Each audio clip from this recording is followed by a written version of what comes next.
In this video, I'm going to be diving into the bull case for IMX, why I think it could potentially dominate come next bull run, much more so than I think most people expect, and overall, why I'm extremely bullish on crypto gaming going into 2024 and 2025. Really quick though, on my journey to 100 million, let's talk about some of the wins and losses I've had so far. Currently in the wins section, Akash, since first sharing it in the Obsidian Council via one of our monthly research reports, is up 634%. Rune is up 193%, Cow is up 150%, Soul is up 208%, and Pendle is up 196%. And there's a ton of other wins ranging from like 20% to 100% or whatever, but those are like my really big ones so far. In fact, just a month ago, one of my videos about index funds, I talked about index. It's one of my high conviction plays for the next cycle. And since then, it's up 110%. On the losing side, I of course also have some losers. Prima is down 50%, Dopex is down 58%, Convex is down 43%, and Quinta is down 35%. And of course, there are plenty of other losses. Where those come from, those are just overall the worst losses I've had so far. Overall though, total by and far, I have had more wins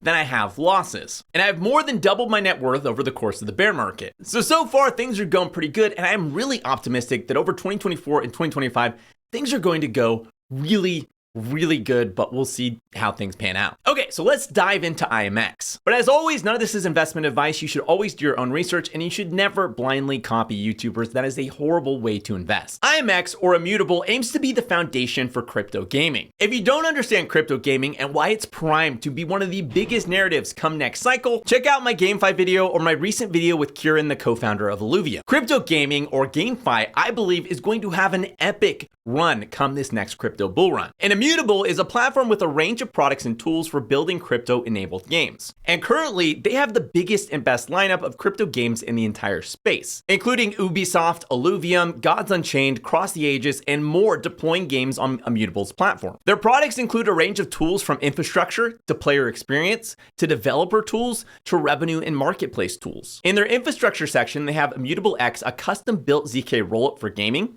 It has features such as zero gas fees, meaning users don't have to worry about paying gas for transferring and buying or selling in-game assets. Its security is essentially on par with Ethereum because it's using Stark proofs directly from Ethereum. It can handle 600 times more than blockchains like Ethereum, being a purpose-built layer 2. They have a second chain called Immutable ZK EVM, which is an EVM-compatible ZK rollup powered by Polygon. Basically, you can think of it as like a more advanced version of Immutable X that opens a range of new use cases and possibilities. And again, both of these chains are already being used by some of the top crypto games in the space, as well as companies like Ubisoft. In their player experience section, they have one of the coolest things, I think, in all of crypto gaming called Passport, which is a wallet for crypto gaming that makes it super easy for gamers with no crypto knowledge and no experience to have an in-game wallet simply using an email or social login. And I can't stress enough how insane revolutionary this is. How can crypto gaming scale to millions of people when users need to download MetaMask and remember their seed phrase? Passport solves this, and I think it's a revolutionary development in the crypto gaming space. They also have Checkout, which you can kind of think of as like a Stripe-like tool, but built specifically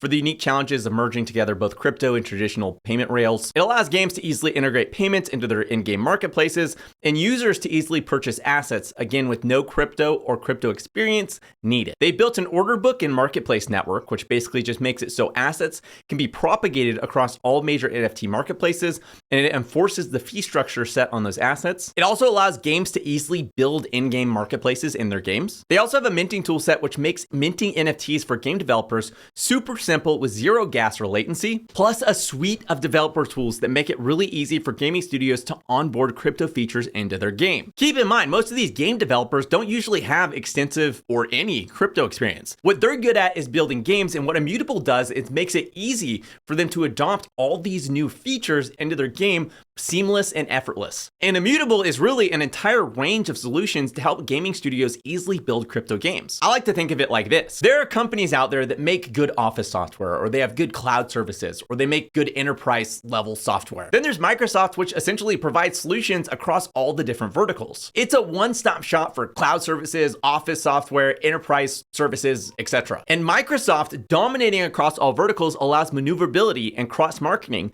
that the other companies struggle to compete compete with and has allowed Microsoft to build a strong moat around itself. Immutable is essentially like the Microsoft of crypto gaming. It's a full suite of products to allow a team to build crypto games top to bottom. And if successful, I believe they could become a foundation protocol for all of crypto gaming. And I believe that IMX stands to benefit massively if crypto gaming really does take off next bull run. Let's take a closer look though at the fundamentals. Immutable X is currently a $1.6 billion market cap with $2.6 billion in fully diluted value. Annual revenue is around $5 million currently, which is low, but seeing as crypto gaming is still in its infancy, it's actually pretty impressive they have any revenue at all. Now, the treasury, according to Token Terminal, is around $447 million. However, I couldn't find the treasury myself after extensive looking, and DeFi Llama doesn't show the treasury at all. When I went to look at how Token Terminal was sourcing this number, it said it was the USD value of the funds held on-chain by the protocol. I ended up having to go to Arkham to see if they happened to have tagged some of Immutable's addresses, and I did end up finding it, and I found a few other things as well. The treasury mentioned, I'm assuming, is the development treasury, which is actually around $532 million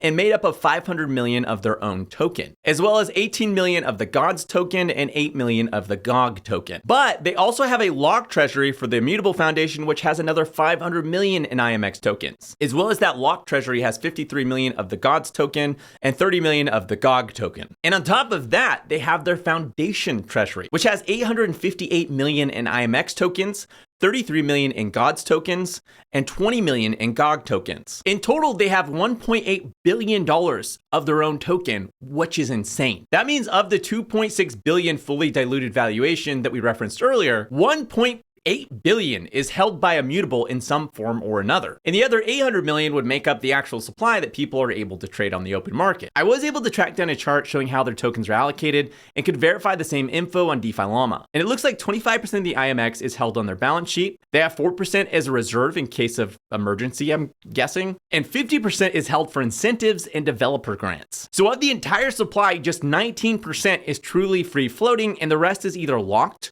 or simply held by the foundation and not being used. And according to the information I could track down, the way that Immutable does grants and incentives is actually pretty interesting and a pretty good model. Basically, if Immutable is going to give a grant to a game, like they say, hey, we're going to build a game, we're going to develop it using Immutable tools and software and on, Immutable X or whatever.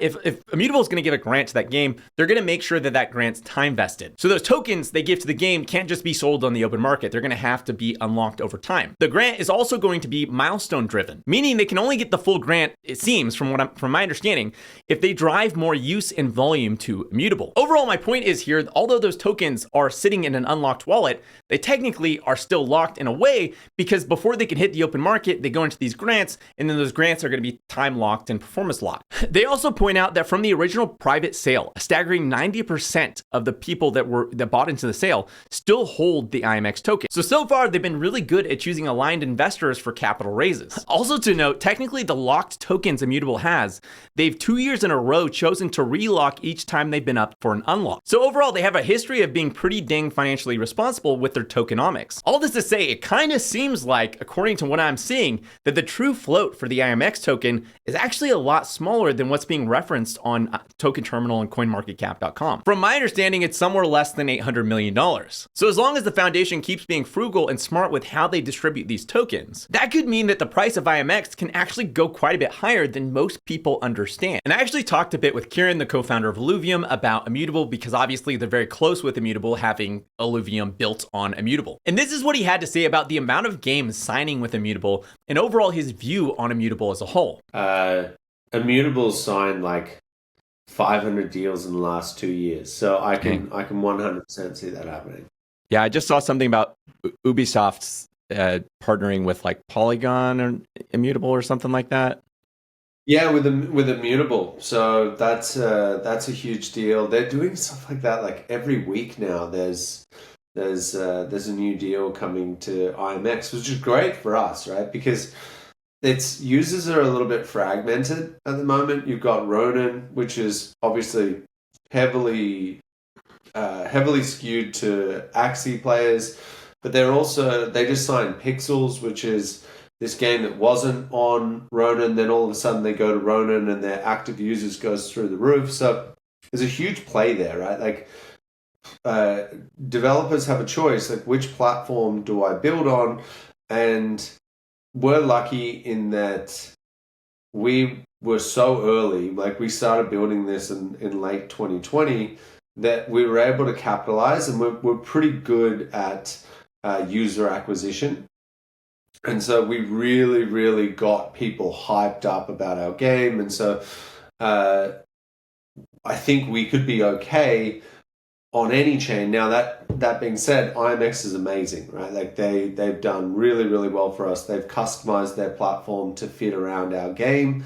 And but having said that, you know, we're bringing already well over 1 million people organically ourselves. It's almost just as much a win for Immutable to have us as it is them work with us. So it's a very good relationship that we have there. As he mentioned, Immutable is signing new games all the time and doing some really high quality deals. On top of that, he pointed out how every game that comes to Immutable is bringing their own set of new users for Immutable. That means that these games go out and do all the work to attract the users, and that helps build up Immutable in its network effects, making it bigger and more attractive. Okay, so let's talk about base case for Immutable next bull run. And for base case, let's compare Immutable to something like Axie. And let's say Immutable does twice as good as Axie, since it's not just a single game, but an entire platform on which thousands of games can be built. Well, Axie hit $9.7 billion last cycle, and double that would be $19 billion rounded down. And if we take IMX at what CoinMarketCap and Token Terminal are telling us,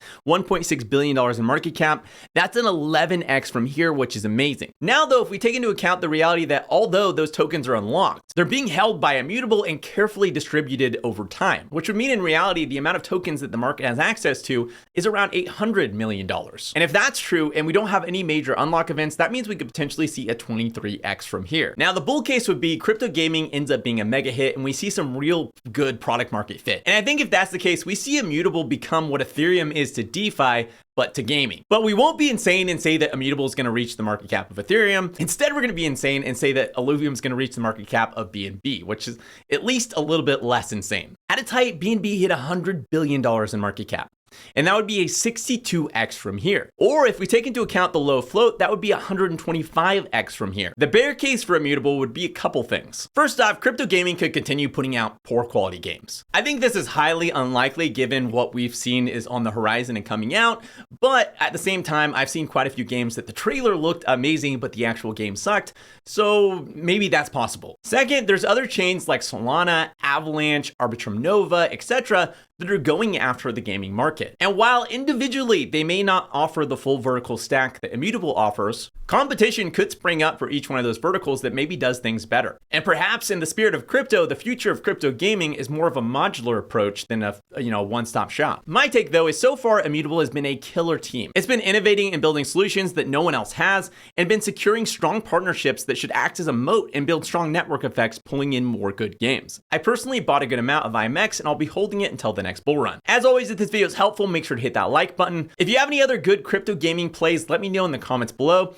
if you want to see more videos like this, make sure to hit the subscribe button and the little bell next to it to be notified each time I release a video. Thanks for watching and I'll see you next week.